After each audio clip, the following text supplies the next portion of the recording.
Penjelasan dari kantor kepresidenan kan mengatakan yang dipotong itu adalah lemak-lemaknya lah, bukan ototnya yang dipotong gitu. Kalau di Komnas yang dipotong apa ya sebenarnya? Kalau ah, kalau dipotong lemak tuh kalau orangnya kelebihan lemak ya Mas ya. Kalau Komnas itu mungkin itu kalau organisasi dia sudah ramping sekali, sudah ramping. Jadi betul kami ingin juga melakukan inovasi, ya, tetapi dengan shock terapi yang terlalu mendadak seperti ini juga sulit ya untuk bisa. Komnas HAM melihat aksi Kamisan yang diperjuangkan oleh Bu Sumarse yang memperjuangkan Wawan ya, yang ditembak gitu, yang ditembak sampai sekarang tanpa pertanggungjawaban. Itu gimana model penyelesaiannya sebetulnya? Kalau dari tanggung jawab undang-undang, yaitu Undang-Undang 26 harusnya ada pengadilan HAM. Tapi ada kemacetan dalam mekanisme pidana HAM kita. TNI itu memang harus ditempatkan secara profesional sebagai bagian dari ketatanegaraan kita, tata kelola pemerintahan kita, di mana peran mereka baik di dalam sektor keamanan maupun sektor sosial itu diatur secara profesional. Tapi kan kita tahu, bukan rahasia bahwa karir di TNI maupun polisi sempit. Bukan sempitnya saja, tapi juga terkait dengan kedekatan politik.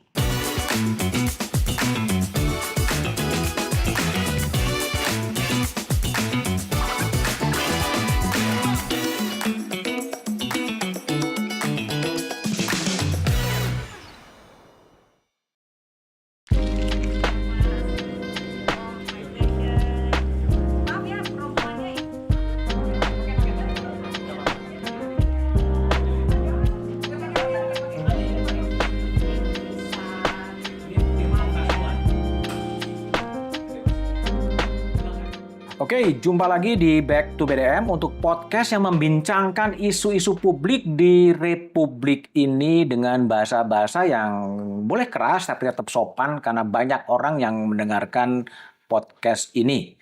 Kali ini saya akan berbincang dan memperbincangkan isu-isu kontemporer termasuk kabur dulu ya. Lalu kemudian juga isu soal hak asasi manusia dengan narasumber yang menurut saya sangat berkompeten. Ketua Komisi Nasional Hak Asasi Manusia Adnike Nova Sigiro. Mbak Nike, gimana kabar? Baik, Mas Budiman. Baik ya. Itu monitor ya pergerakan di dunia digital yang mengatakan kabur dulu yuk. Apa tuh yang ditangkap oleh seorang Mbak Nike itu sebetulnya?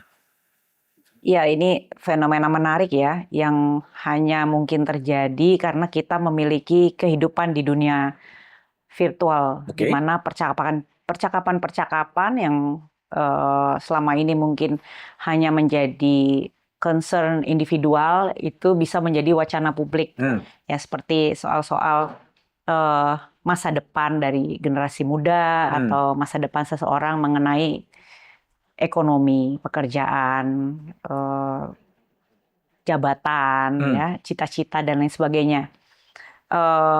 Generasi Z ini, Gen Z ini kan konon katanya punya cara pandang yang berbeda dengan generasi-generasi mungkin setidaknya seperti usia Mas Budiman ya, saya generasi baby boomer ya. Iya, saya juga masih late baby boomer begitu.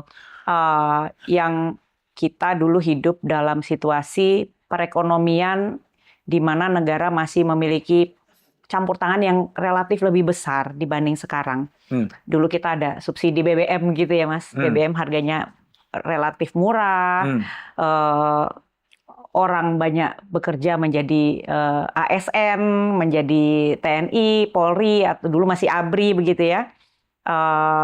Ada banyak subsidi-subsidi lah, meskipun sifatnya sebetulnya incremental kalau kita lihat di masa lalu. Tapi kalau itu ditangkap sebagai sebuah fenomena sosial, bagaimana sebaiknya negara itu merespon ungkapan-ungkapan ekspresi termasuk kabur dulu aja di Indonesia? Karena bagi generasi zilenial mungkin no hope gitu, nggak jelas, terlalu banyak ribut, gaduh, nggak karu-karuan. Sebaiknya direspon seperti apa? Hmm, kalau kita lihat di media sosial ada respon juga dari beberapa pejabat negara, ya, ajakan untuk tidak putus asa, tetap mencintai Indonesia, jangan menyerah dan lain sebagainya. Ya itu boleh-boleh saja, tetapi saya rasa tidak cukup tentunya ya hanya berupa ajakan-ajakan. Persoalan kabur ajayu itu kan sebetulnya wacana yang sekarang muncul di permukaan, tetapi sebetulnya sudah menjadi persoalan di banyak negara di dunia. Ada istilah brain drain ya. Itu adalah situasi di mana generasi muda ataupun generasi orang-orang terdidik di satu negara kemudian memilih untuk pindah ke luar negeri dan berkarir bahkan berkehidupan di luar negeri karena kesempatan di dalam negerinya sendiri tidak ada. Sementara dia memiliki kompetensi yang luar biasa atau kompetensi yang banyak gitu untuk bisa berprestasi, bekerja dan menghasilkan hal-hal yang positif. Nah, justru saya agak aneh ketika Indonesia baru sekarang tiba-tiba ada kehebohan mengenai kabur dulu yuk atau kabur aja yuk. Fenomena brain drain itu sudah banyak dialami oleh negara-negara yang memiliki misalnya India ya, yang kemudian orang-orang pintar dari India semua pergi bekerja di Silicon Valley gitu misalnya. Nah, di Indonesia fenomena ini kemudian terungkap keluar ketika ini menjadi diskursus kelas menengah muda. Ya, kalau kelas ekonomi bawah, dia nggak perlu bicara kabur aja yuk. Dia harus cari makan, dia menjadi pekerja migran atau dia menjadi apapun, dia harus berpikir mengenai cari kerja. Untuk kelas menengah, dia bisa membuat diskursus begitu mungkin. Ya. Ini kan menyangkut kepada, kalau saya baca ini sebuah aspirasi kegelisahan dari kelas menengah terhadap ketidakpastian soal hak ekonomi sosial dan budaya. Itu kan juga wilayah Komnas HAM sebetulnya. Iya, ini ekspresi tidak hanya ekonomi sosial dan budaya sebetulnya ya, bisa jadi juga bagian dari ekspresi sosial politik ya, apalagi kalau nanti ekspresi-ekspresi semacam ini jangan sampai ya misalnya dibatasi, itu kan ekspresi. Memang kalau kita lihat ada kerentanan lebih pada generasi muda di Indonesia maupun di dunia yang lain mengenai kepastian masa depan ya. Ada berbagai penelitian yang menyebutkan misalnya generasi muda sekarang itu tidak akan mampu memiliki rumah sendiri. Yeah. Lalu sistem kerja yang labor flexibility semakin menguat juga menyebabkan karir seseorang, pekerjaan seseorang itu belum tentu sustainable dari sejak dia mulai menjadi misalnya katakan sarjana hingga usia pensiun. Orang harus dihadapkan pada ancaman-ancaman kehilangan pekerjaan, kehilangan mata pencarian, dan tidak adanya jaminan sosial. Ya misalnya belakangan ini kan kita khususnya dengan adanya pemotongan anggaran ini termasuk salah satu yang akan terdampak adalah jaminan kesehatan. Ya, padahal Indonesia sejak adanya Undang-Undang Sistem Jaminan Sosial Nasional sudah mencoba membangun jaminan sosial baik kesehatan maupun ketenagakerjaan. Nah ini adalah bentuk-bentuk ancaman terhadap hak ekonomi sosial yang kemudian bisa jadi kemudian terartikulasi menjadi kegelisahan bahwa jangan-jangan kita memang nggak bisa mengandalkan hidup kita dengan hidup dan berkarya di dalam negeri sendiri gitu. Gimana Mbak Nike sebagai Ketua Komnas merespon satu viral soal kabur dulu, yang kedua juga muncul peringatan Indonesia Gelap. Ya, Indonesia Gelap yang muncul dari dunia virtual kemudian turun ke dunia aksi di jalanan gitu. Ini ekspresi apa? 100 hari pemerintahan Prabowo baru berjalan, tetapi ada ekspresi kegelisahan-kegelisahan publik sebetulnya. Bagaimana seharusnya Komnas memandang mereka-mereka ini? Ini merupakan satu gejala yang baik, positif menurut saya bagi demokrasi ya. Bahwa ketika satu pemerintahan yang baru terbentuk, masyarakat sejak awal sudah memberikan sikap kritis, sudah memberikan pandangan mengenai apa yang seharusnya dilakukan oleh pemerintah, apa harapan mereka terhadap demokrasi, terhadap hak asasi, dan bagaimana kebijakan pemerintah seharusnya memberikan perhatian terhadap hak-hak dasar dari warga negara. Ini harus dilihat sebagai satu gejala yang positif oleh pemerintah dan harus dilindungi ekspresi-ekspresi semacam ini karena pembatasan terhadap ekspresi kritis semacam ini itu justru akan membahayakan pemerintah ke depan karena pemerintah tidak mendapatkan warning gitu dari warga negaranya sendiri mengenai tantangan-tantangan kehidupan yang dihadapi oleh masyarakat.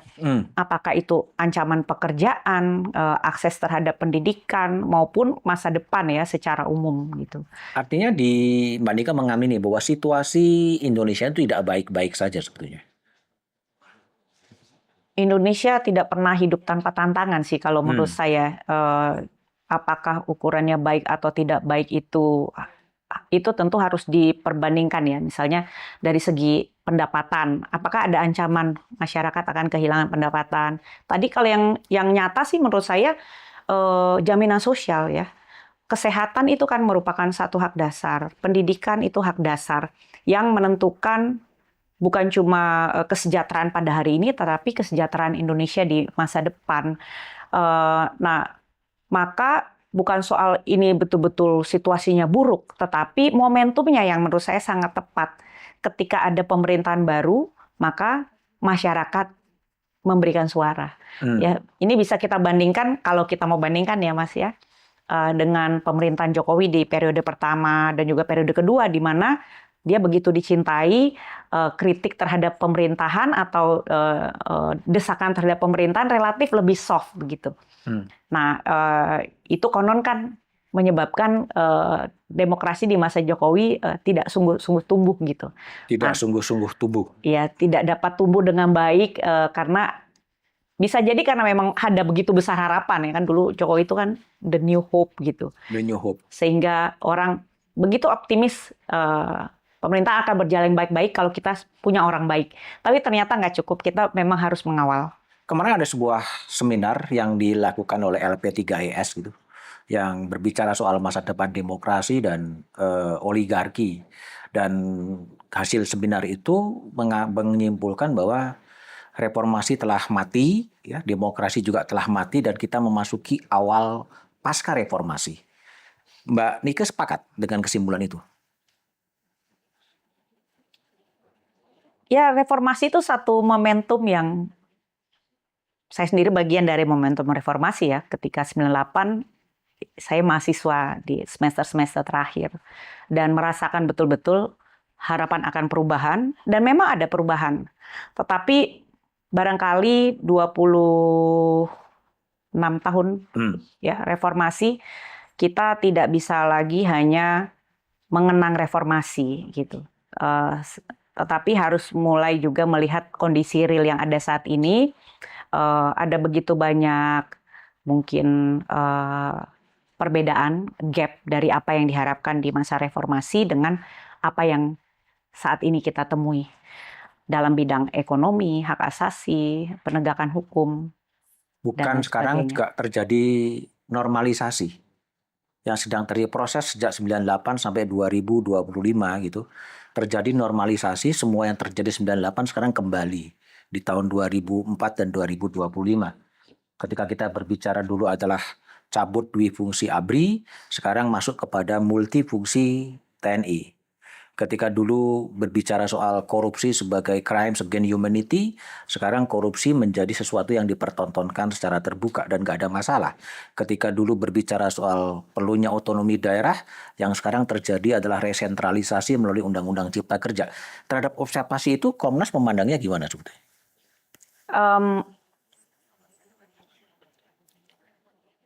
Sebetulnya bukan sekarang normalisasi itu ya terjadi. Dalam 10 tahun terakhir sebetulnya dapat dikatakan cita-cita yang muncul di dalam era reformasi ya mengenai hak asasi, anti korupsi, hak asasi dalam arti yang luas termasuk kesejahteraan, itu sepertinya sudah jauh berbeda dan ya bukan new normal ya, tapi memang reformasi hanya menjadi jargon tinggal kenangan begitu karena prasyarat-prasyarat yang menuju cita-cita itu sudah nggak ada, dan barangkali juga memang tantangannya sudah berbeda begitu. Reformasi itu kan muncul sebagai respon terhadap politik yang demikian absolut ya sebelumnya, sangat tersentral, partai juga sangat sedikit ya, cuma 2 partai plus 1 Golkar waktu itu belum partai. Nah, dalam perjalanannya kita punya sistem demokrasi yang multipartai, pemilihan langsung dan lain sebagainya, termasuk juga liberalisasi ekonomi, ya itu tentu membawa konsekuensi, membawa perubahan dari perpolitikan Indonesia dan juga cara pandang bangsa Indonesia dalam menghadapi persoalan yang nggak bisa dilihat sama seperti pada tahun 98 ketika kita melihat krisis kemanusiaan, krisis ekonomi di Indonesia gitu. Satu hal yang alamiah meskipun tidak selalu ya sesuatu yang alamiah itu akan berjalan secara positif ya. Menurut saya ya kita jangan berhenti untuk hanya mengatakan reformasi sudah selesai. Ya memang kita jangan kembali lagi hanya melihat pada kegagalan reformasi. Memang harus melihat secara nyata ya inilah yang Indonesia yang sekarang gitu. Bukan berarti kita melupakan bahwa dulu kita pernah punya satu proyek politik yang bernama reformasi, tetapi kita juga harus berhenti meromantisir bahwa sesuatu itu harus berjalan berkesinambungan. Kita harus berada dalam koridor reformasi. Mungkin namanya sudah bukan itu. Sekarang nama yang pas apa ya? Ya, ini adalah sebuah proyek Indonesia yang nggak akan pernah selesai. Setiap generasi akan mencoba menilai gitu apa yang kita hadapi saat ini gitu. Dulu semua orang cukup bicara anti Soeharto, dia sudah menjadi sesuatu yang baru, generasi yang baru. Sekarang apakah kalau anti Jokowi, anti Prabowo atau anti siapa gitu, apakah kita lantas menjadi satu identitas gerakan sosial yang baru? Enggak juga, enggak sesederhana itu ya. Kalau sekarang kita menyebut anti sesuatu tuh enggak lantas menjadi memberikan satu makna yang lebih besar bagi bangsa ini. Nah, itu yang menurut saya lebih sulit ya dibandingkan ketika 98 kita membuat identifikasi gerakan sosial atau gerakan politik dalam menghadapi masa lalu gitu. Oke, kita kembali ke isu yang terkini yang hampir melanda di semua kementerian dan lembaga dan juga komisi-komisi negara. Seberapa berdampak itu efisiensi yang dilakukan oleh pemerintah Pak Prabowo ini untuk Komnas HAM? Di atas kertas saja ya, ini belum kita lihat bagaimana nanti implikasinya dalam praktik, pasti akan berdampak, Mas. Ya, karena pemotongan anggaran atau bahasa kebijakannya rekonstruksi anggaran itu jumlahnya signifikan. Signifikan. Dari berapa ke berapa dari sisi global anggarannya Komnas HAM itu?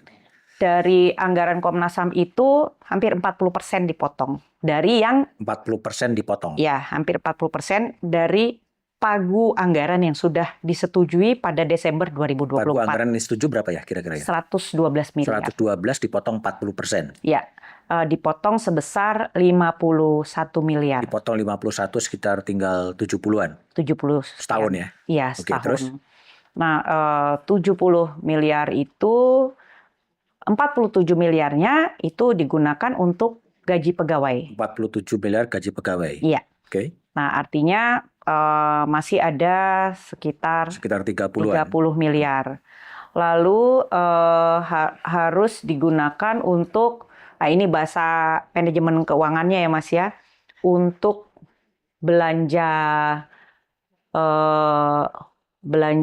bahan ya, itu misalnya untuk bayar listrik, operasional sehari-hari lah ya, ATK dan lain sebagainya yang itu juga sudah banyak harus diefisiensi juga, kurang lebih tersisa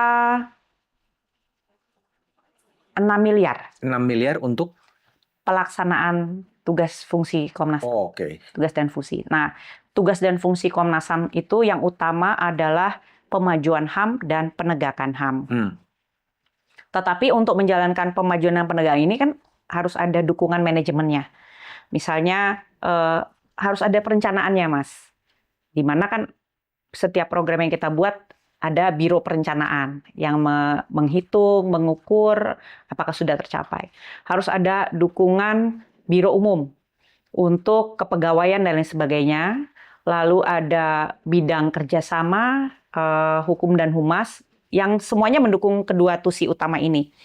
Sehingga setelah kami hitung-hitung, betul-betul dipilah nih, sudah yang paling penting yang harus kita gunakan, maka hanya tersisa 6 miliar itu, bukan 6 miliar. Tadi 6 miliar sudah digunakan untuk biro-biro yang lain ya. Untuk pemajuan dan penegakan HAM, untuk pemajuan HAM itu hanya ada sekitar 600 juta 600 juta, oke. rupiah. Dan untuk penegakan HAM 1,2 sekian miliar. Pemajuan HAM itu apa ya? Gitu. Pendidikan, pengkajian, ya.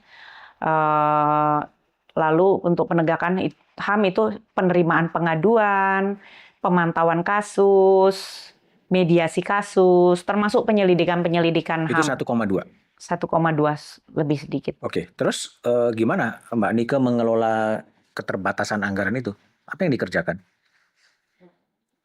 Kami harus tetap bisa menerima pengaduan masyarakat. Sampai hari ini di Komnas HAM kami bersepakat kami tidak bisa mengatakan berhenti menerima pengaduan. Tapi kalau nggak ada anggarannya? Nah ini dia yang sulit. Karena setiap pengaduan yang disampaikan oleh masyarakat kepada kami itu kan harus kami olah. Kami analisis, kalau ada informasi yang kurang harus kami cari. Dan kebanyakan persoalan-persoalan yang dibawa masyarakat kepada kami itu artinya persoalan yang tidak lagi bisa mereka selesaikan dengan prosedur-prosedur biasa. Ya, misalnya prosedur biasa mungkin diadukan ke pemerintah daerah atau ke polisi atau ke instansi terkait. Maka kita adalah jalan akhir sebetulnya untuk membuka akses keadilan bagi masyarakat yang terjadi di berbagai wilayah Indonesia. Artinya kami akan kehilangan kemampuan untuk misalnya melakukan kunjungan ke daerah untuk mengecek seperti apa sebenarnya peristiwa atau persoalan yang dihadapi oleh masyarakat. Kami juga akan kesulitan untuk mendapatkan informasi, bukti-bukti maupun keterangan yang first hand, langsung dari lapangan. Baik dari masyarakat sendiri maupun dari pihak-pihak terkait di dalam peristiwa yang diadukan kepada kami. Itu akan atau mas sudah diputuskan untuk tidak melakukan kunjungan untuk memverifikasi informasi dulu gitu? Kami sudah membuat strategi, kami tidak mungkin melakukan kunjungan untuk banyak sekali kasus. Oke. Jadi kami harus sangat selektif. Betul-betul kasus yang serius. Nah, serius ini apa ukurannya? Pagar laut misalnya, serius. Pagar laut di Jakarta untungnya, Mas. Jakarta dekat kan? Ya, masih bisa kami kalau ke sana. Tapi kalau di Papua terjadi sesuatu, di Kalimantan terjadi sesuatu, bagaimana membuat ukuran mana yang serius, mana yang kurang serius? Rata-rata serius. Ya, ada beberapa ukuran yang coba kami buat, tapi ini tentu tetap akan menyingkirkan banyak sekali pengaduan masyarakat. Misalnya kasus-kasus yang menyangkut hak atas hidup. Ya, artinya kalau ada korban jiwa, memang mau nggak mau kita harus memprioritaskan. Atau kasus-kasus yang berdampak luas dari segi korban, ya, maupun dampak sosial ekonomi politiknya. Misalnya sekarang banyak sekali konflik-konflik agraria, konflik sosial yang terjadi akibat proyek-proyek strategis nasional. Yang itu banyak terjadi di wilayah-wilayah terluar di Indonesia. Nah, kami harus memilih betul-betul yang sangat serius dan sangat berdampak dari sekian banyak pengaduan yang akan diterima atau telah diterima.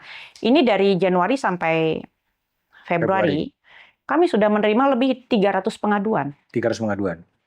300 pengaduan. Yang datang ke Komnas? Iya. Tapi tidak semuanya bisa ditindaklanjuti karena problem anggaran? Semua harus kami tindak lanjuti. Tetapi bagaimana kami menindaklanjuti? Nah, itu yang sulit.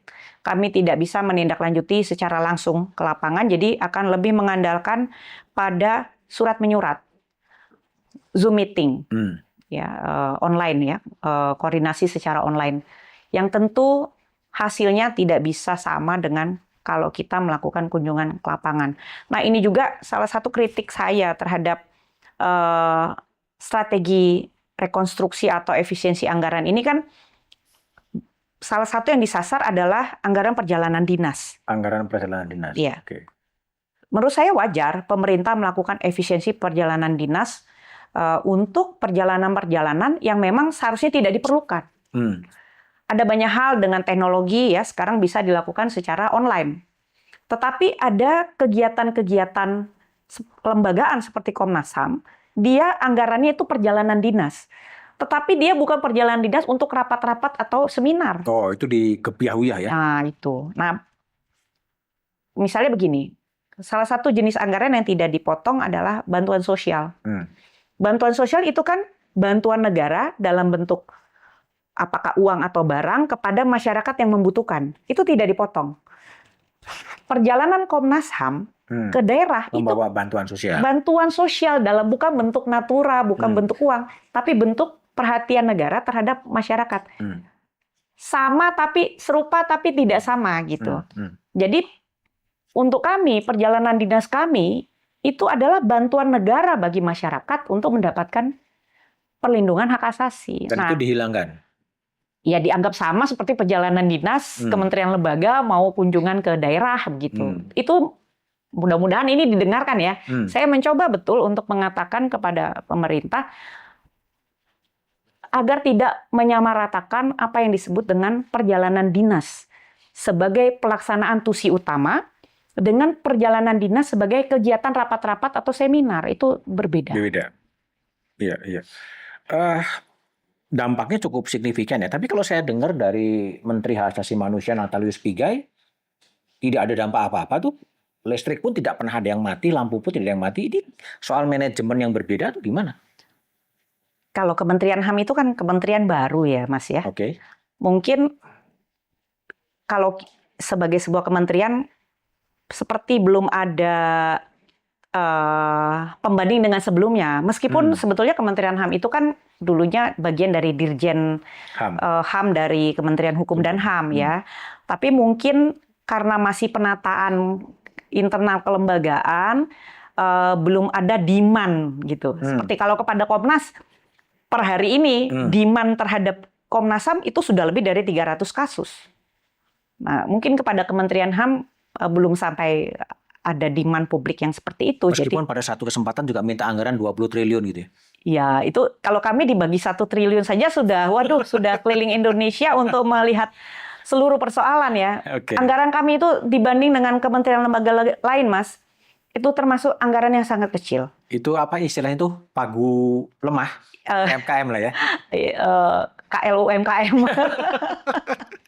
Itu pun kami selama ini sudah terbiasa hidup bekerja dengan sederhana, dengan cukup efisien, sehingga kalau juga disamaratakan efisiensi terhadap kami dengan efisiensi terhadap KL yang lain, kami memang agak ini juga ya, berat juga gitu.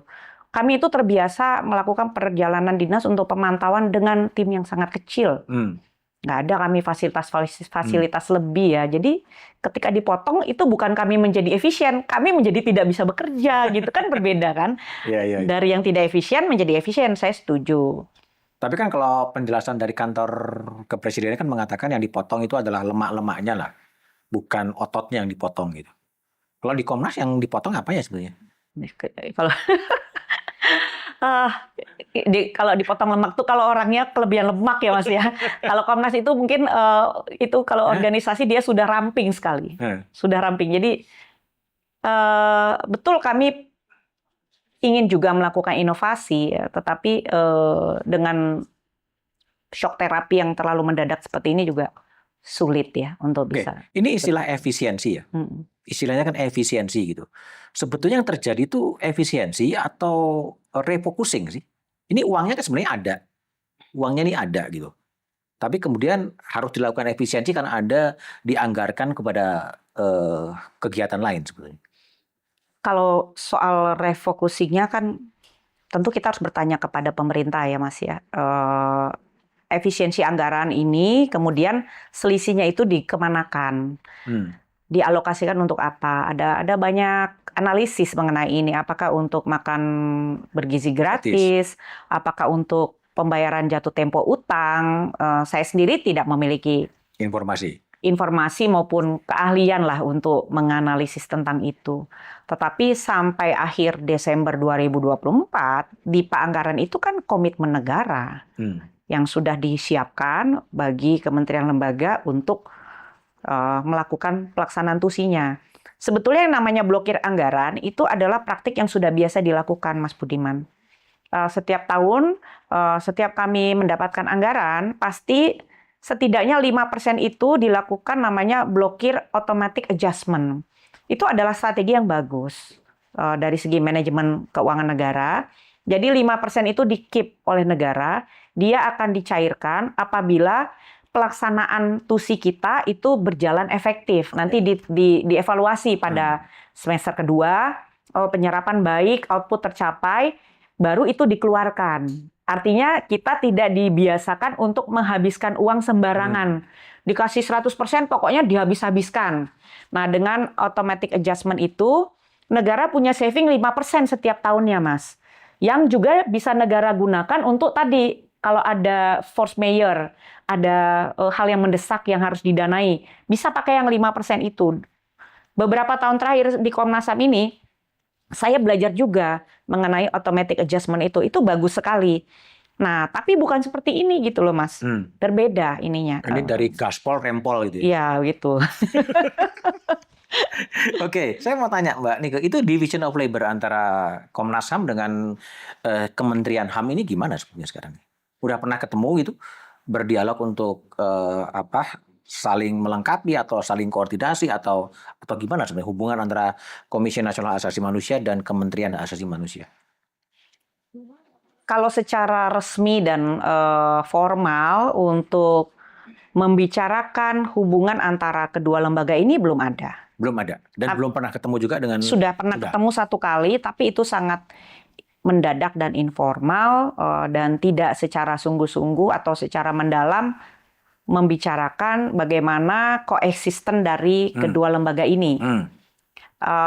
Dari segi peraturan perundang-undangan, kalau Komnas HAM jelas mandatnya sudah ditetapkan berdasarkan Undang-Undang Nomor 39 tentang Hak Asasi Manusia. Yang tadi untuk melaksanakan pemajuan dan penegakan hak asasi manusia, lalu ada Undang-Undang 26 untuk penyelidikan pelanggaran HAM yang berat, ada undang-undang mengenai penanganan konflik sosial, dan lain sebagainya.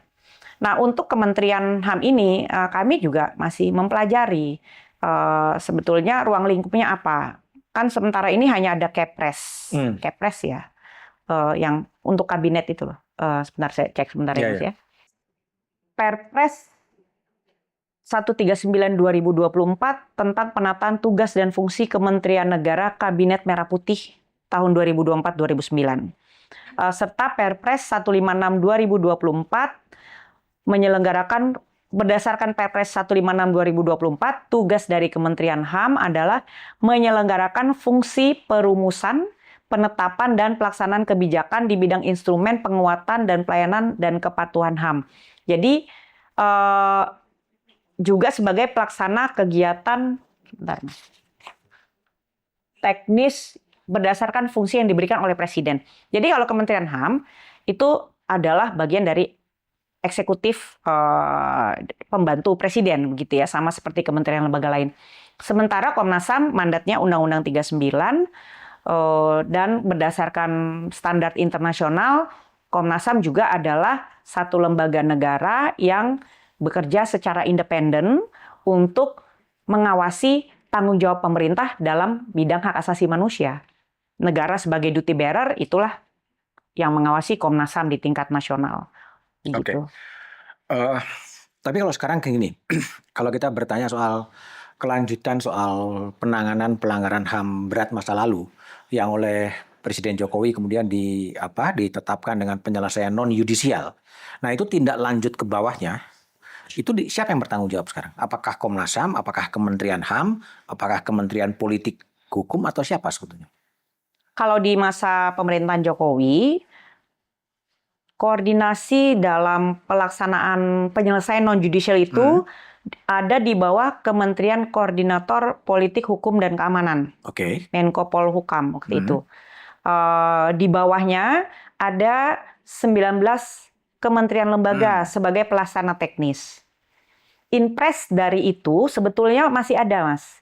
Yang tidak ada adalah Kepres untuk memantau pelaksanaannya. Karena Kepres itu membentuk tim pemantaunya. Ada beberapa tantangan kemudian kalau Inpres itu ditempatkan dalam nomenklatur kementerian sekarang. Karena sudah ada perubahan kementerian. Dulu Kemenko-nya hanya satu di bidang politik hukum keamanan. Sekarang ada dua. Ada Kemenko Polkam, ada Kemenko Kumham, Imigrasi dan Lapas. Meskipun saya melihat kecenderungannya harusnya ini dibawanya ke Kemenko Hukum dan HAM. Nah, Kemenko Hukum dan HAM lah yang nanti mengkoordinasikan 19 kementerian lembaga yang di dalam Inpres itu diberikan tugas untuk misalnya melaksanakan pemulihan. Pemulihan di bidang kesehatan, pemulihan di bidang hukum, pemulihan di bidang sosial, dan lain sebagainya. Itu teksnya begitu, tapi dalam prakteknya berjalan nggak sih itu sebenarnya? Sempat berjalan, waktu 2023 itu sempat berjalan. Oke, 2023 sempat, sekarang berjalan dan sudah selesai semua atau gimana sebetulnya? Belum selesai pastinya. Oke. Karena penyelesaian non-judicial itu salah satu basis dari data yang digunakan adalah korban-korban pelanggaran HAM berat yang telah diselidiki oleh Komnas HAM. Jadi ketika tim TPP HAM non-judicial itu dibentuk, Komnas HAM membuat MOU bahwa kami akan mendukung kerja-kerja dari tim itu dengan memberikan database korban pelanggaran HAM berat by name, by address, yang telah kami verifikasi dan telah diberikan surat keterangan bahwa yang bersangkutan memang adalah korban pelanggaran HAM yang berat. Nah, seharusnya setidaknya dari 3.000 sekian nama itu, itulah yang harus dipenuhi oleh negara, pemenuhan hak-haknya, terutama hak atas pemulihan. Kalau kita lihat kemudian dalam pelaksanaan dari mekanisme non-judicial itu, jumlah orang yang atau jumlah korban yang sudah menerima bentuk-bentuk pemulihan itu masih sedikit jumlahnya. Artinya itu masih belum ditindaklanjuti lah ya?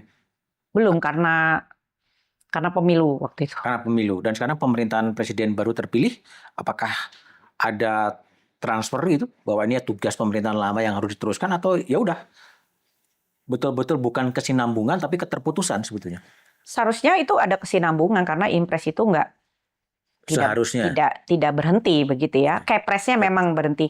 Dan Komnas HAM sendiri sebelum pemilu presiden yang lalu pun sudah mendorong agar pemerintah memastikan mekanisme non-judicial itu akan dilanjutkan di pemerintahan yang berikutnya. Tapi berlanjut nggak sebenarnya?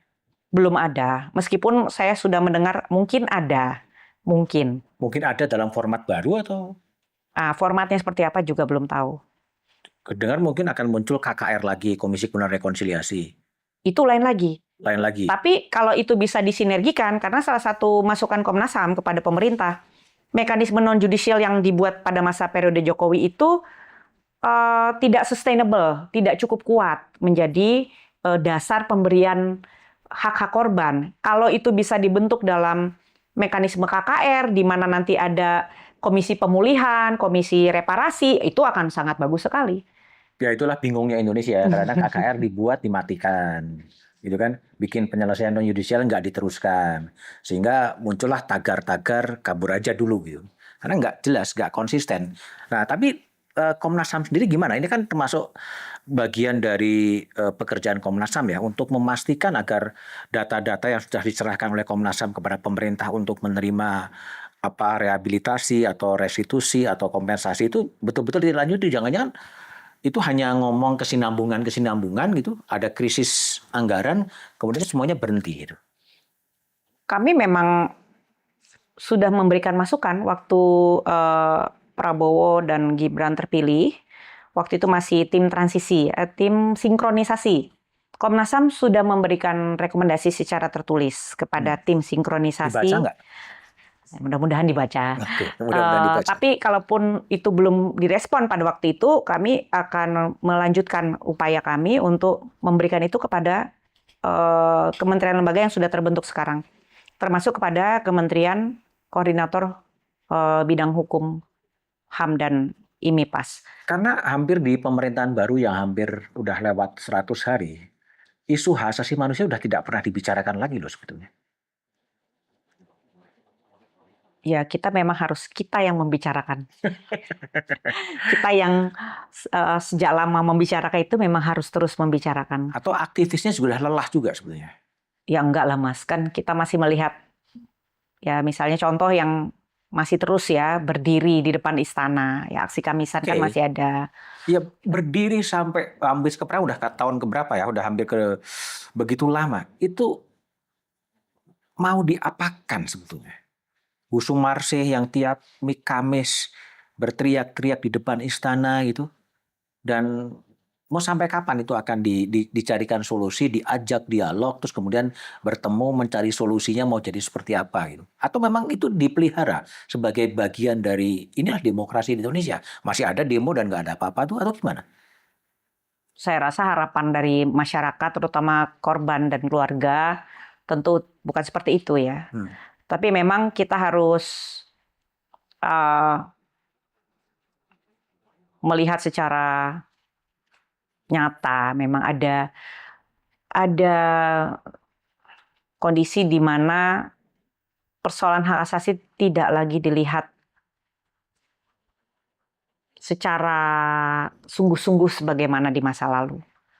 Ya mungkin karena kalau pakai istilah Mas Budiman tadi ada normalisasi ya begitu, bahwa secara langsung persoalan-persoalan hak asasi di masa lalu seperti tidak ada hubungannya dengan apa yang kita hadapi sekarang gitu, karena ada persoalan yang lebih kompleks.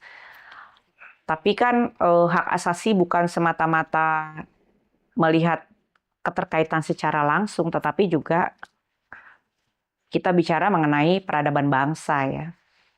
Bagaimana akuntabilitas negara itu menjadi satu ukuran apakah peradaban HAM kita itu sudah berubah atau belum.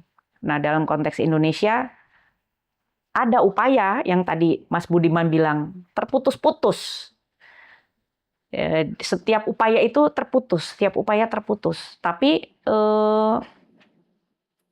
ya mungkin ini menjadi proyek yang unik Indonesia ini dalam melihat persoalan penyelesaian masa lalunya ya. Berbeda dengan bangsa-bangsa lain yang dalam momentum yang relatif cepat dia melakukan terobosan. Seperti KKR di Afrika Selatan atau pengadilan hak asasi di negara-negara pasca konflik. Komnas HAM melihat aksi Kamisan yang diperjuangkan oleh Bu Sumarsih yang memperjuangkan Wawan ya, yang ditembak gitu, yang ditembak sampai sekarang tanpa pertanggungjawaban. Itu gimana model penyelesaiannya sebetulnya? Kalau dari tanggung jawab undang-undang, yaitu Undang-Undang 26 harusnya ada pengadilan HAM. Tapi ada kemacetan dalam mekanisme pidana HAM kita. Terutama antara, ini cerita klise lama ya, antara penyelidikan Komnas dengan penyidikan Kejaksaan Agung. Prosedur-prosedur mekanisme pidana HAM itu harus diperbaiki. Ada KUHP baru ya, termasuk di dalamnya soal penyelidikan pelanggaran HAM berat. Tapi kan kita harus jujur juga. Persoalannya bukan semata-mata prosedur pidana HAM ya di negara kita, tapi memang ada kebuntuan politik dalam melihat perlunya kita menyelesaikan persoalan-persoalan masa lalu itu. Nah, siapa yang politisi yang memiliki agenda terkait itu? Relatif tidak ada. Artinya bahwa memang tidak ada niat dari elit bangsa ini gitu untuk menyelesaikan berbagai kasus pelanggaran HAM masa lalu. Mungkin ada, tapi tidak sebesar dari keperluan-keperluan politik yang lain. Ya itu pastinya ya tidak ada lah kan, faktanya kan memang tidak pernah ada kasus pelanggaran HAM masa lalu yang bisa diselesaikan. Yang bisa diselesaikan ke pengadilan adalah kasus Tanjung Priok yang semuanya berujung dengan bebasnya para terdakwa, yang adalah kasus Paniai yang kemudian berujung pada bebasnya para terdakwa. Dan yang lain-lain ya korban tetap menjadi korban sebetulnya. Seperti Bu Sumarsih yang kehilangan anaknya, yang masih menyimpan kaos anaknya ditembak masih disimpan di rumahnya dan biarlah dia menjadi korban itu sendiri. Apakah memang seperti itu sebetulnya penghormatan hak asasi manusia dari bangsa ini? Seharusnya nggak begitu. Seharusnya kita memiliki satu mekanisme atau cara untuk melihat persoalan masa lalu dan menyesalinya bersama-sama begitu. Menyesal ini kan spektrumnya luas. Menyesal itu bisa dengan mengadili, bisa dengan KKR, bisa dengan permintaan maaf atau memorialisasi. Memang yang belum ada dari sejak 98 ya, khususnya ketika kita melihat perubahan politik, kita belum membangun satu memori kolektif yang baru mengenai penghormatan terhadap masa lalu itu gitu. Komnas HAM sebagai sebuah lembaga berupaya untuk itu. Tapi mandat Komnas HAM itu kan dibatasi hanya pada penyelidikan. Padahal proyek-proyek mengenai masa lalu di berbagai negara itu membutuhkan kepemimpinan politik. Tidak hanya mandat-mandat prosedural seperti Komnas HAM untuk menyelidiki, ya, tetapi itu harus diamplifikasi menjadi satu pernyataan politik, menjadi satu ingatan kolektif. Nah, itu yang kosong sebetulnya. Baik karena mekanismenya selalu terputus, kepemimpinan politiknya juga tidak berkesinambungan dalam mengawal upaya-upaya penyelesaian pelanggaran HAM yang Kalau berat. sekarang direfleksikan ya, Afrika Selatan bisa menyelesaikan lewat Komisi Kebenaran dan Rekonsiliasi. Kan ada tokoh seperti Nelson Mandela yang dari penjara kemudian dia tampil sebagai seorang tokoh dan kemudian bisa menyelesaikan lewat pendekatan Komisi Kebenaran dan Rekonsiliasi. Argentina dengan menggunakan penyelesaian lewat pengadilan gitu loh. Indonesia ini menjadi agak aneh gitu. Pengadilan juga nggak terbukti, rekonsiliasi juga nggak ada gitu. Refleksi Mbak Nike apa sebetulnya yang sedang terjadi pada apakah forgetting the past gitu karena masa lalu ini sudah berlalu, mari kita menatap masa depan gitu. Padahal juga ada pandangan bahwa masa depan akan selalu tergelayuti oleh masa lalu ketika masa lalu tidak pernah bisa diselesaikan sebetulnya. Saya rasa memang persoalannya salah satunya ya Mas, tanpa mengecilkan upaya-upaya masyarakat, memang kepemimpinan. Kemampuan suatu bangsa untuk menghadapi persoalan-persoalan masa lalunya, kuncinya memang kepemimpinan. Tidak ada bangsa-bangsa di negara lain yang punya rekam jejak dalam menghadapi masa lalu tanpa ada pemimpin yang menonjol. Sebetulnya Indonesia punya. Dulu Abdurrahman Wahid almarhum ya, sayang beliau tidak berhasil mengamplifikasi sikap politik beliau menjadi satu ingatan kolektif bangsa yang positif, yang lebih baik dalam menghadapi masa lalu. Setelah Abdurrahman Wahid saya lihat belum ada pemimpin bangsa yang cukup punya artikulasi yang kuat mengenai penghormatan terhadap hak asasi manusia, keberagaman, dan kemanusiaan secara solid begitu. Sayang Abdurrahman Wahid hanya sebentar saja memimpin dan kemudian kita masuk dalam kesibukan-kesibukan elektoral begitu di dalam politik. Sehingga PR-PR mengenai masa lalu, hak asasi itu juga seperti semakin sayup begitu. Dan semakin tidak terdengar. Yeah. Meskipun Bu Sumarsih tiap Kamis berteriak-teriak. Sebetulnya persoalan-persoalan yang banyak yang seharusnya menjadi pengingat bagi kita tuh tidak kurang-kurangnya, Mas. Kalau kita bicara kewaspadaan ya terhadap persoalan hak asasi, persoalan di Papua itu sekarang sebetulnya sangat sensitif. Baik dari soal politiknya maupun soal ekonomi, sosial, dan budayanya. Gitu.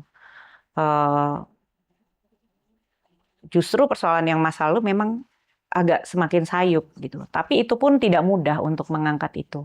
Tapi kalau Komnas HAM sendiri atau Mbak Nike sendiri sebagai Ketua Komnas HAM, dihadapkan pada kasus aksi Kamisan gitu, apakah ya udah biarkan saja mereka berjuang atau perlu ada sebuah breakthrough kemudian Komnas menjadi mediator gitu bertemu dengan Bu Sumarsih untuk bagaimana menyelesaikan problemnya atau dibiarkan saja. Dulu saya berharap Pak Wapres ya, ketika lapor Wapres itu langsung datang ke situ, kan dekat kantornya itu, tapi nggak ketemu juga itu sebenarnya. Tentu harus ada breakthrough, tetapi breakthrough-nya itu siapa yang harus memulai ya.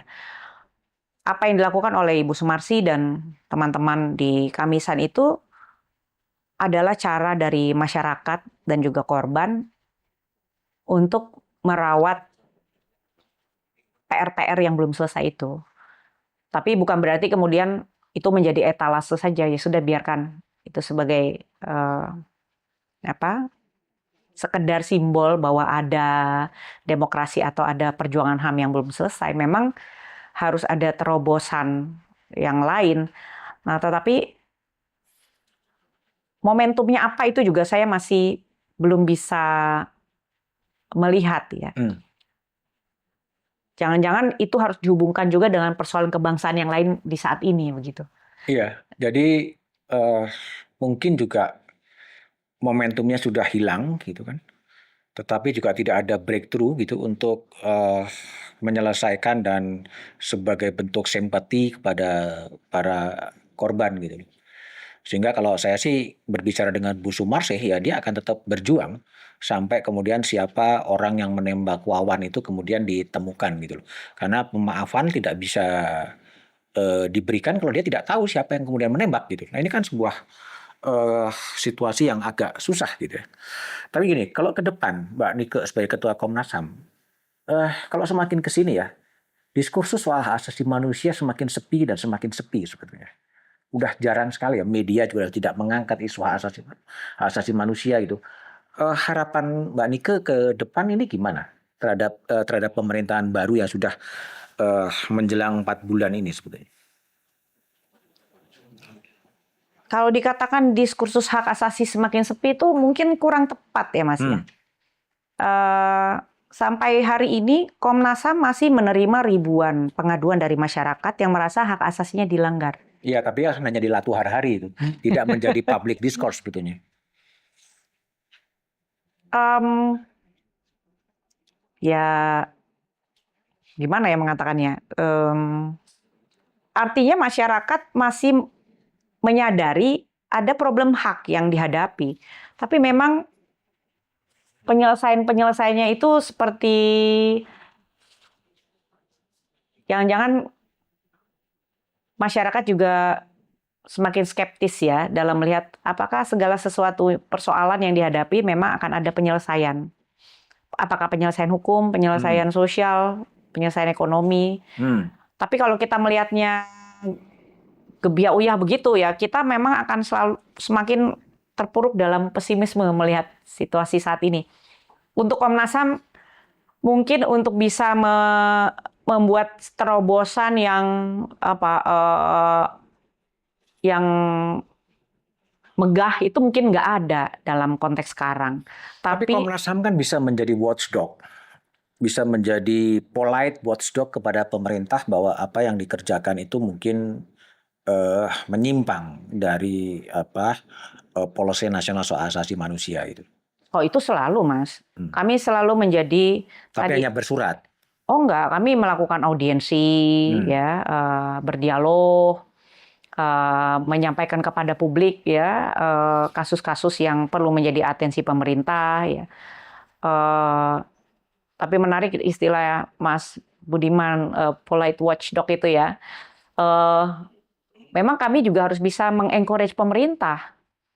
Tidak hanya sekedar menyatakan ini loh kesalahan-kesalahan pemerintah atau kekurangan, tapi kami harus juga masuk pada merekomendasikan apa yang seharusnya bisa dilakukan, termasuk dalam hal penyelesaian pelanggaran berat.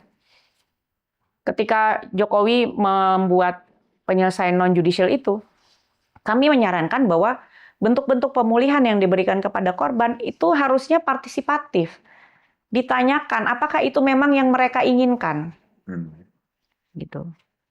Oke, misalnya gini, soal penempatan jabatan-jabatan sipil oleh militer atau oleh kepolisian. Dari perspektif hak asasi manusia, ini sesuatu yang hak mereka untuk duduk pada posisi-posisi itu atau berpotensi terjadinya potensi pelanggaran HAM? Hmm. Nah, kalau ini menarik ya. Kalau kita lihat memang sekarang kan ada peraturan keASN-an yang memungkinkan TNI, Polri duduk di dalam jabatan-jabatan sipil.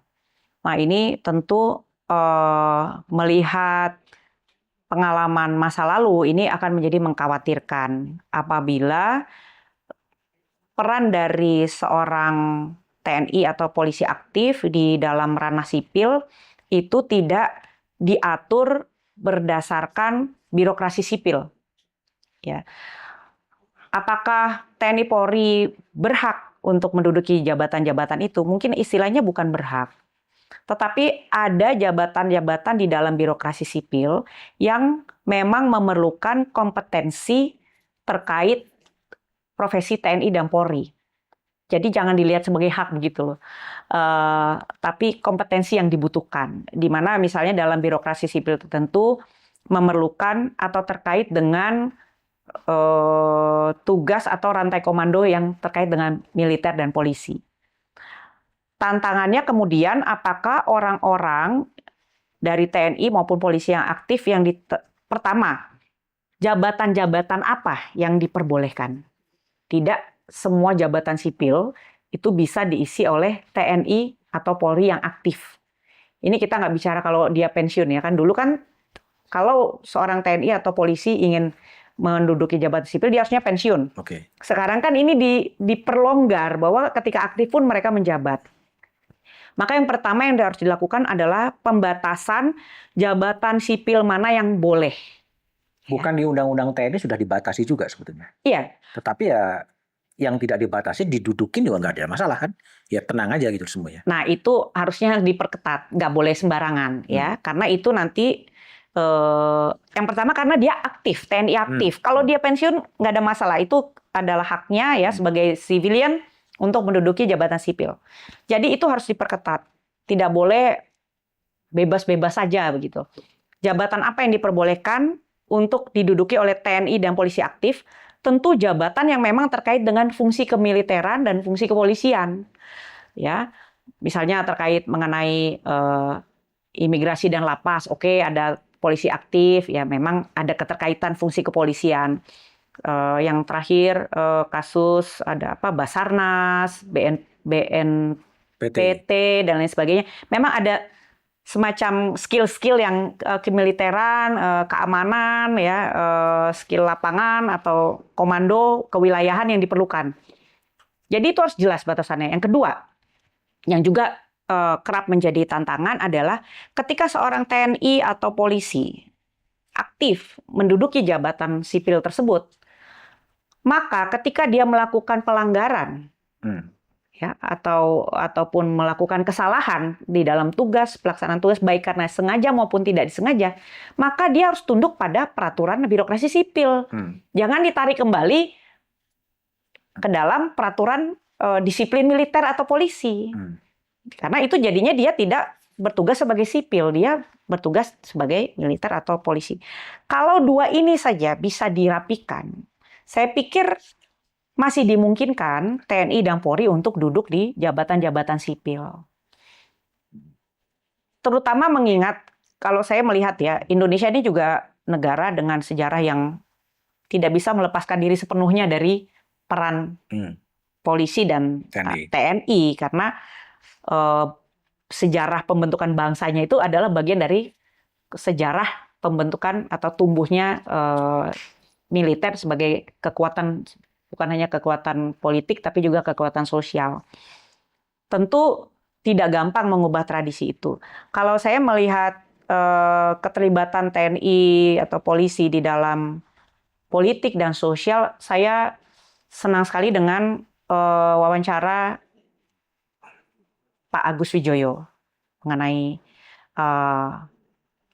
jangan terus menggoda TNI gitu loh, agar untuk kembali ke dunia politik. Menurut saya itu juga tanggung jawab dari politisi sipil.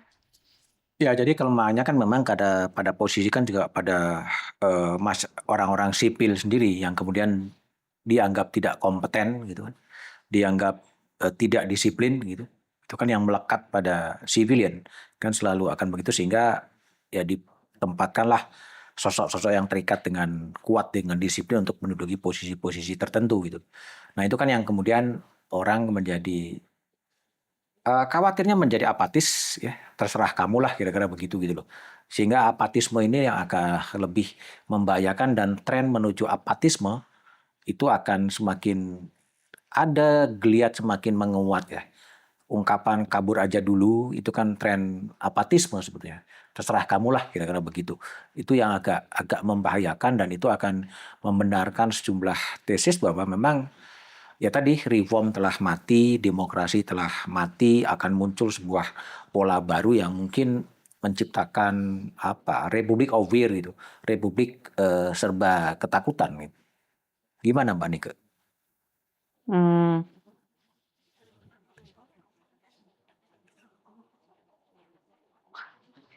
bukan semata-mata kelemahan atau ketidakkompetenan dari politisi sipil ya Mas, yang saya maksud di sini. TNI itu memang harus ditempatkan secara profesional sebagai bagian dari ketatanegaraan kita, tata kelola pemerintahan kita, di mana peran mereka baik di dalam sektor keamanan maupun sektor sosial itu diatur secara profesional. Tapi kan kita tahu, bukan rahasia bahwa karir di TNI maupun polisi Sempit. bukan sempitnya saja, tapi juga terkait dengan kedekatan politik. Harusnya perkembangan karir di dunia TNI dan Polri Meritokrasi. merit base, jangan kedekatan politik. Kalau berdasarkan kedekatan politik, maka sekali lagi TNI dan Polri tidak akan bisa bekerja secara netral sebagai pelayan negara, bukan pelayan pemerintah begitu. Dia sebagai aparatur negara. Tapi kan selalu begitu. Politik kita itu belum bisa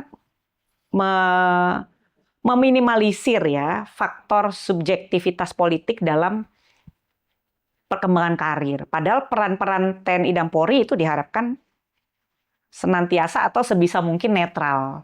Ya, patron klien lah ya. Ya, itu selalu patron. ada Klientelism, ya. klientelism itu yang akan selalu terjadi. Oke, saya masuk ke yang terakhir, Mbak.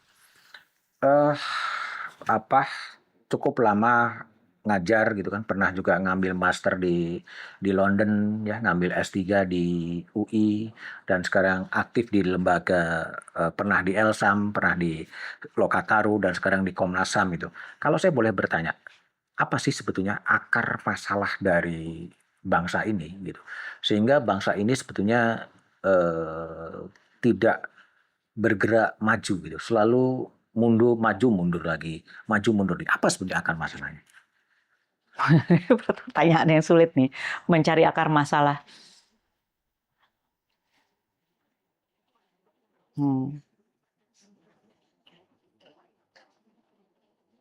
Kalau boleh,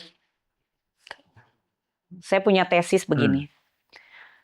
Salah satu akar persoalan kenapa politik kita harus selalu mengalami patahan-patahan ya. Karena negara kita, Indonesia sebagai negara, itu belum pernah secara memadai bisa memberikan jaminan bagi warga negaranya. Jaminan di sini tentu hak asasi ya, tapi jaminan dalam arti jaminan kepastian hukum, dan yang kedua jaminan hak atas kesejahteraan. Negara hadir sebagai institusi utama yang hadir ketika orang dilahirkan, maka di situ negara hadir langsung gitu. Maka sebagai orang Indonesia, ketika saya dilahirkan, pertama-tama saya saya sangat tergantung kepada belas kasihan atau relasi-relasi sosial yang bersifat klientelism. Apa itu? Keluarga, suku, agama, atau ikatan-ikatan sosial. Hal ini menyebabkan ketika saya tumbuh sebagai manusia, saya tidak bisa secara independen memiliki sikap kewarganegaraan gitu. Oke. Rumit ya. Jadi saya kelemahannya jelasinnya. pada state capacity Iya. atau memang kepada civil society yang lemah sebetulnya? State Atau pada feodalism sebetulnya yang jadi akar masalah? Nah, kalau di generalisasi kita akan sebut itu feodalism, tapi sebenarnya bukan hanya feodalism. Eh, jadi kalau saya dulu, nah karena Mas Budiman bicara mengenai sekolah saya di Inggris, itu salah satu yang saya pelajari adalah mengenai welfare state. Di negara-negara seperti Indonesia, state itu tidak pernah sungguh-sungguh menghasilkan welfare bagi masyarakatnya. Berbeda dengan di negara welfare state ya, dengan sistem pajak yang baik, negara memberikan jaminan. Maka ada dikenal teori yang bernama informal welfare state regime, di mana orang itu bergantung kepada hubungan-hubungan informal untuk memastikan kehidupannya masa depannya gitu. Saya sih membayangkan kalau Indonesia bisa merapikan informal welfare regime ini menjadi lebih welfare regime, seharusnya sistem politik kita juga seiring dengan itu juga semakin sehat begitu. Iya, kalau lihat di bukunya Prabowo ya, di buku Paradoks Indonesia, itu kan dia mengatakan bahwa mungkin hampir 2.400 triliun ya, uang itu hilang. Nah, dengan posisi yang seperti itu, nanti saya bisa cek angka persisnya di buku Paradoks Indonesia. Bagaimana bisa menciptakan welfare state ketika tingkat korupsi dan tingkat kebocorannya begitu tinggi sebetulnya? Kan itu pekerjaan rumah, pekerjaan rumah yang dihadapi oleh negara ini gitu. Sehingga ya oke, feudalism, soal state capacity, soal masyarakat lemah, tapi corruption dan feudalism adalah a part of the problem of Indonesia. Oke, kalau saya bertanya, negara mana sih yang menurut Mbak Nike ini menjadi negara yang ideal bagi inklinasi Mbak Nike sebetulnya? Negara yang menjadi role model gitu. Role model bagi itu kan bebas, orang akan membayangkan hidup di negara welfare state seperti Scandinavian country atau di US atau di itu. Saya sih nggak membayangkan Indonesia seperti Scandinavian country ya, karena sejarahnya berbeda ya. Tapi negara-negara tetangga kita itu juga banyak yang mulai membangun tradisi welfare state ya, dengan memberikan jaminan-jaminan dasar bagi warga negaranya.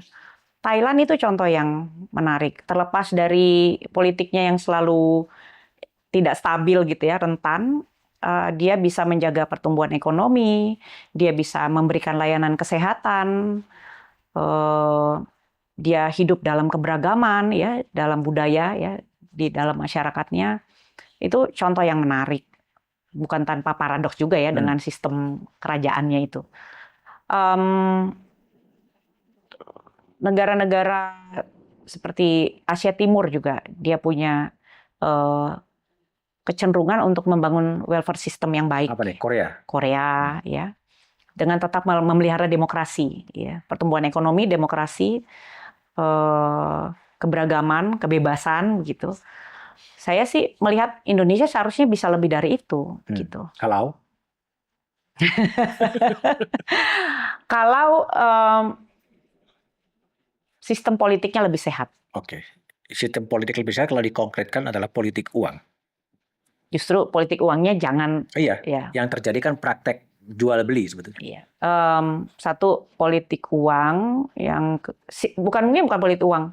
Sistem politik atau electoral sistemnya itu dipermurah gitu. Kalau dibilang kita nih berbiaya tinggi kan, kritiknya nih pemilu terakhir berbiaya tinggi.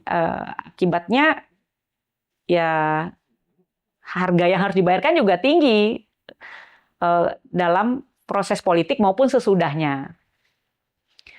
Biaya demokrasi harus dipermurah sambil kita juga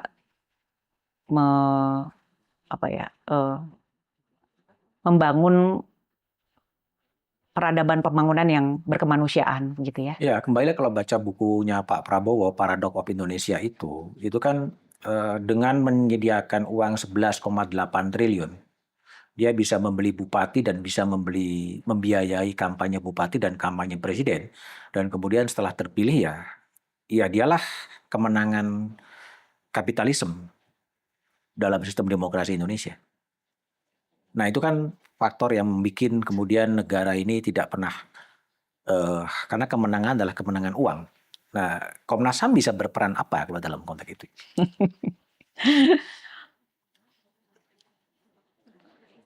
Kalau dalam electoral system sebetulnya Hak politik? Ya hak politik harus dipermurah ya. Bahwa partisipasi politik itu harus dimudahkan, bukan dipermurah ya. Dipermudah. Termasuk dipilih oleh DPRD? Dalam pilkada. Atau dikembalikan ke MPR? Ya jangan, kita sudah bangun 25 tahun lebih ya, tradisi partisipasi ya, partisipasi langsung terlepas segala kelemahannya. Iya. Iya kan? Mekanisme kontrol masyarakat dapat dilakukan langsung melalui prosedur yang ditetapkan tentunya. Dengan tantangan budaya feodalisme yang tadi kita sebutkan, ya klientelism, tentu kalau demokrasi langsung itu kita potong, ya situasinya tidak akan membaik gitu. Dan arahnya memang akan dipotong. Ya, mudah-mudahan tidak. Oke, last question. Apa sih mimpi Mbak Nike soal Indonesia ketika Indonesia ini berusia 100 tahun sebetulnya? 17 Agustus 2045. Seperti apa wajah Indonesia gitu? Pertama-tama mudah-mudahan saya masih hidup untuk menyaksikannya. Yang kedua, saya tadi berharap bahwa perpolitikan Indonesia itu akan semakin sehat dengan tidak melupakan hak asasi manusia. Ya. Hak asasi manusia tidak hanya dalam arti teoritik begitu. Indonesia kan dihadapkan dalam berbagai tantangan. Hak asasi bukan hanya soal kekerasan negara, tapi soal kehidupan bersama, ya, soal kesejahteraan. Nah, semoga pada usia yang ke-100 nanti patahan-patahan yang tak pernah selesai itu sedikit ada yang berkelanjutan gitu. Ada capaian-capaian yang memperlihatkan bahwa memang Indonesia mengalami perubahan secara kualitatif dalam peradaban hak asasinya. Saya nggak katakan Indonesia tidak pernah maju. Menurut saya ada kemajuan di Indonesia. Kalau dari pengalaman pribadi, saya akan berkaca pada 98 ke sekarang. Ada banyak perubahan. Kalau nggak, saya nggak ada di Komnas HAM juga gitu. Tanpa adanya perubahan politik. Nah, tapi PR-PR yang belum selesai itu, seperti persoalan pelanggaran HAM masa lalu, mudah-mudahan pada 100 tahun Indonesia, kita sudah menjadi bangsa yang sudah belajar dari masa lalunya dan kemudian menyatakan kita sudah menjadi lebih beradab begitu. Mudah-mudahan. Kalau saya bertanya, ancaman apa yang paling besar yang dihadapi oleh negara ini untuk mencegah atau berpotensi terjadinya disintegrasi? Disintegrasi ya.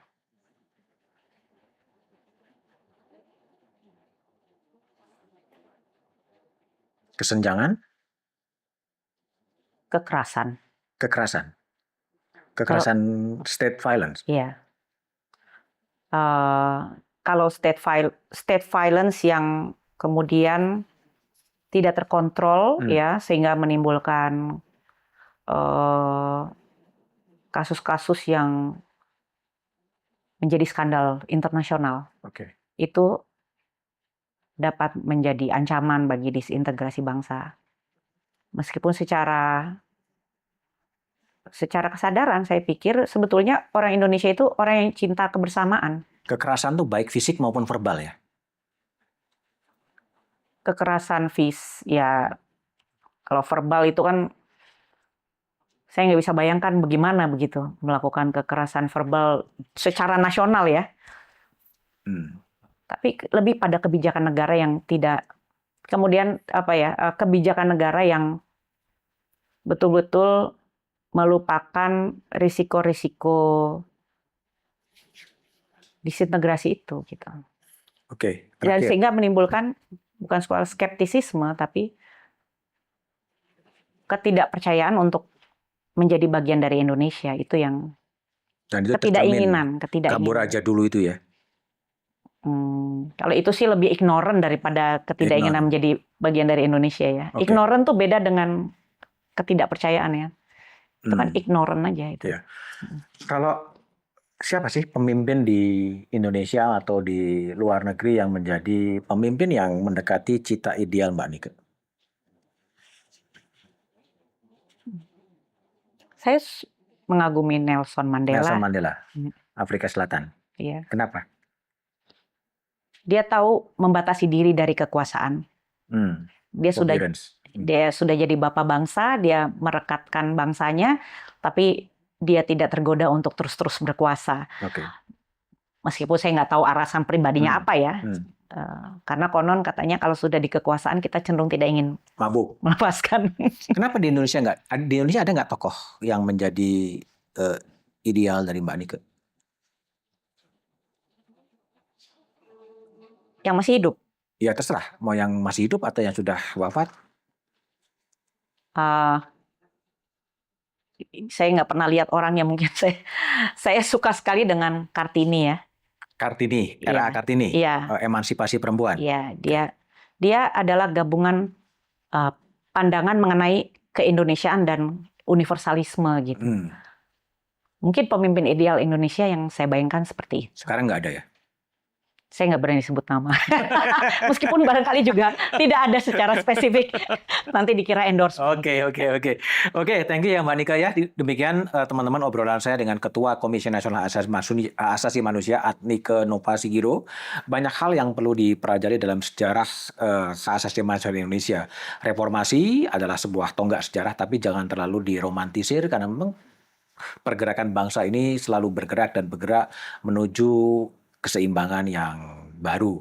Silakan like, share, dan komen. Dan silakan usulkan jika memang ada tamu-tamu yang memang perlu saya ajak ngobrol untuk membincangkan isu-isu publik di ruang-ruang Republik ini.